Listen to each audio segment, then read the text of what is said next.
अस्सलाम वालेकुम, welcome to technical Umar Malik YouTube channel में खुशामदीद। आज की हमारी जो वीडियोस है वो कॉल रिकॉर्डिंग के ऊपर है। अगर आप किसी भी बंदे को कॉल करते हैं तो उसके पास एक साउंड जाता है कि आपकी कॉल रिकॉर्ड हो रही है। तो इस चीज़ को ख़त्म करने के लिए आप लोग थर्ड पार्टी एप्लीकेशन ही जो है वो यूज़ कर रहे होते हैं, लेकिन उसका ख़त्म करने का सेटिंग में ही आपको तरीका मैं बता देता हूँ। पहले तो ये वाला जो अपडेट ऑप्शन है, ये वाला अपडेट आएगा। इसमें ऑटो जहाँ पर रिकॉर्डिंग होती है वहाँ पर साउंड ऑफ करने का ऑप्शन आ जाता है, लेकिन कुछ मोबाइलों में अभी तक ये अवेलेबल नहीं है। तो इसलिए हम जो क्या करते हैं, इसको ख़त्म करने के लिए आपने क्या करना है, सेटिंग में चले जाना है।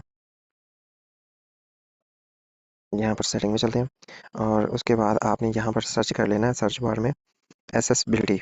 ये टेक्स्ट टू स्पीच भी आप सर्च कर सकते हैं, वरना आप एसेसिबिलिटी कर सकते हैं। मैं जो है वहाँ पर चलता हूँ, यहाँ पर हमारे पास है ये वाले, इसमें होगा। नीचे थोड़ा सा स्क्रॉल डाउन करते हैं, एसेसिबिलिटी, टेक्स्ट टू स्पीच। अब यहाँ से आपने कोई भी लैंग्वेज के ऊपर क्लिक करना है, कोई सी भी रैंडम सी, आप जो आपकी ज़बान नहीं है वो आपने यूज़ करनी है।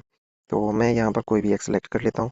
इन दोनों वॉल्यूम को आपने फुल बटा फुल कर देना है, बिल्कुल। और उसके बाद चेक करते हैं, इस तरह की बीप आपको सुनाई देगी जब आप कॉल करेंगे।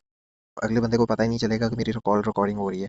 तो ये है इसका बेसिक तरीका जो आप अपना कर बहुत ही अच्छी तरह अगले बंदे की रिकॉर्डिंग कर सकते हैं, वो भी ओरिजिनल मोबाइल के ऐप से, किसी और थर्ड एप्लीकेशन को इंस्टॉल किए बगैर।